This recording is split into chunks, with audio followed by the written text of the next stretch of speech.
সামনেই ভোট, বাড়ছে রাজনৈতিক নেতাদের আনাগোনাও, কিন্তু এরই মাঝে সেই তিমিরেই পড়ে রয়েছেন লালগোলার পাইকপাড়া গ্রাম পঞ্চায়েতের চকমহরম এলাকার মানুষেরা।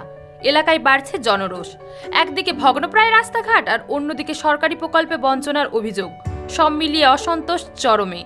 স্থানীয়দের অভিযোগ, দীর্ঘদিন ধরে সংস্কারের অভাবে চকমহরম এলাকার রাস্তা এখন মরণ ফাঁদে পরিণত হয়েছে। পিচ উঠে গিয়ে তৈরি হয়েছে বড় বড় খানাখন্দ। স্কুলগামী ছাত্রছাত্রী থেকে শুরু করে মুমূর্ষু রোগী সহ সাধারণ মানুষ সকলেই সেই রাস্তা দিয়ে যাতায়াত করতে হয়। গাড়ি চালকদের অভিযোগ, এই রাস্তায় গাড়ি চালানো মানে দুর্ঘটনার ঝুঁকি বরাবর। প্রশাসনকে জানিয়েও মেলেনি কোনো সুরাহা।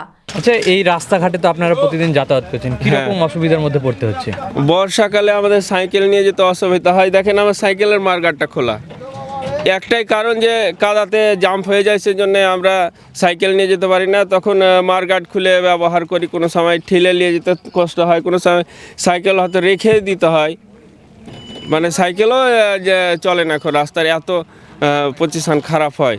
আর বাইরে থেকে যে ছেলে মেয়ে যারা পড়াশোনা করার উদ্দেশ্যে যায় সিনিয়র মাদ্রাসায় হরিপুরে, তাদের তো প্রচুর নাজেহাল খারাপ। মানে মেয়েরা বিশেষ করে অসহায় হয়ে যায়, মানে পোশাক আশাক নোংরা হয়ে যায়।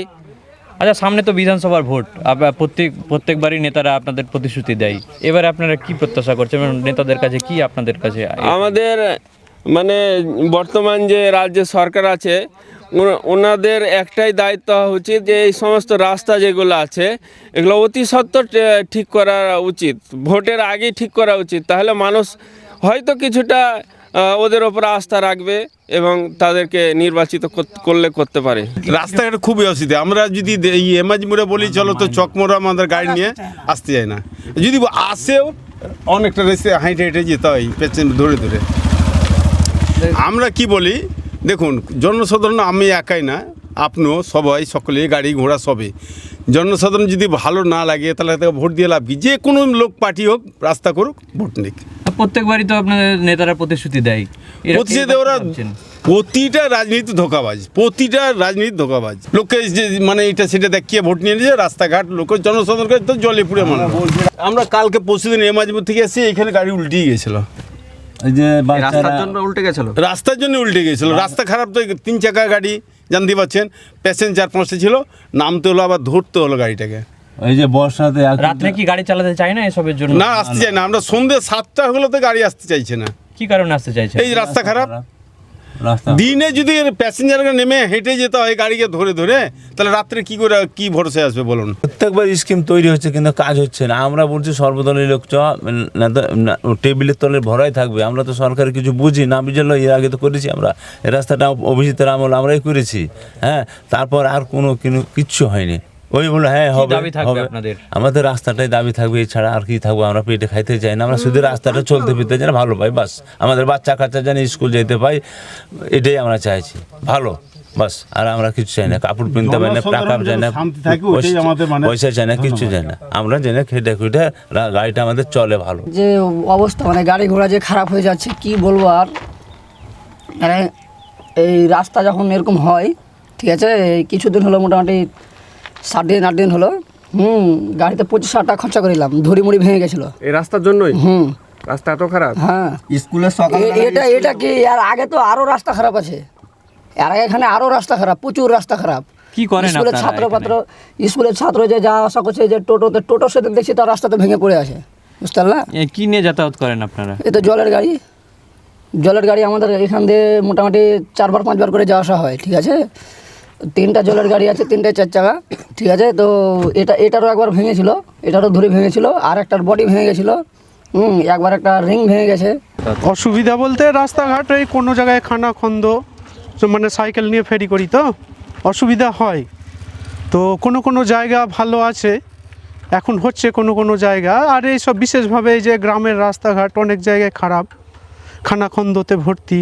তো এইসবগুলো ঠিক করলে মানে আমাদের পক্ষে, বিশেষভাবে এই হকারদের বা অন্যান্য হয়তো বাইক টাইক চালাচ্ছে বা আর অন্যান্য গাড়ি, তাদের অনেকেই সুবিধা হয়।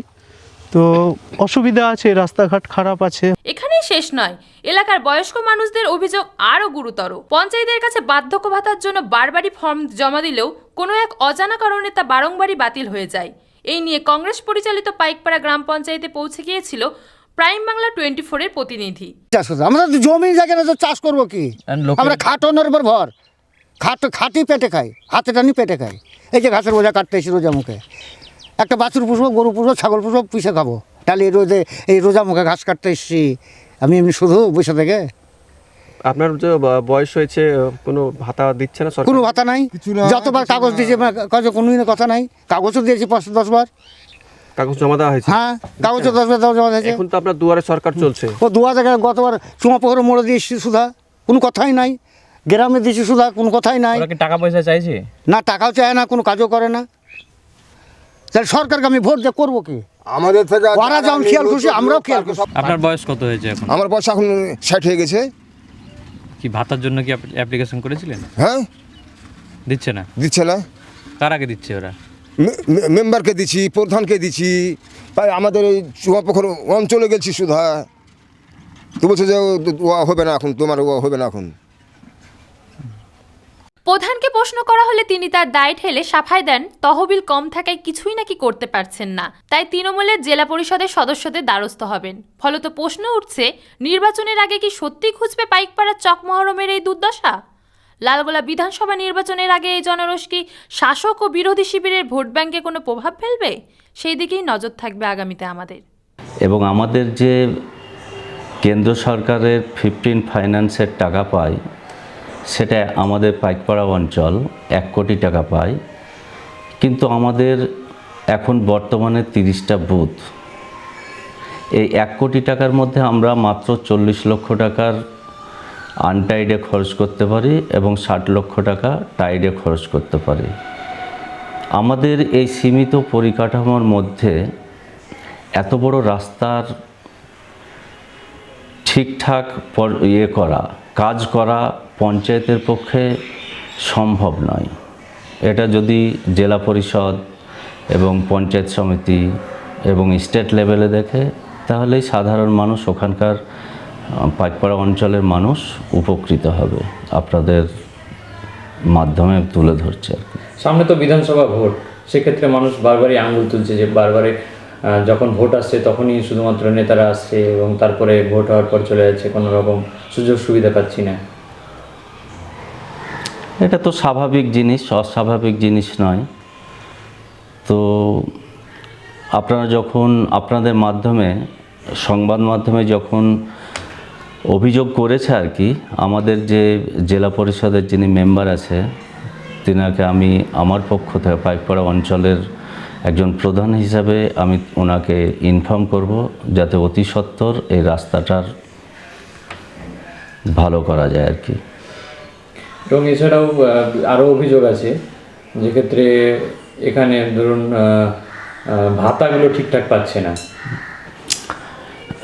আমি আসার পরে বিগত 2.5 বছর আমরা যখনই দুয়ারে সরকার বসে আর কি, তখনই কিন্তু এই বার্ধক্য ভাতার কাগজপত্রগুলো পঞ্চায়েত লেভেলে আমরা এন্ট্রি করাই এবং ব্লক লেভেলেও এন্ট্রি করাই।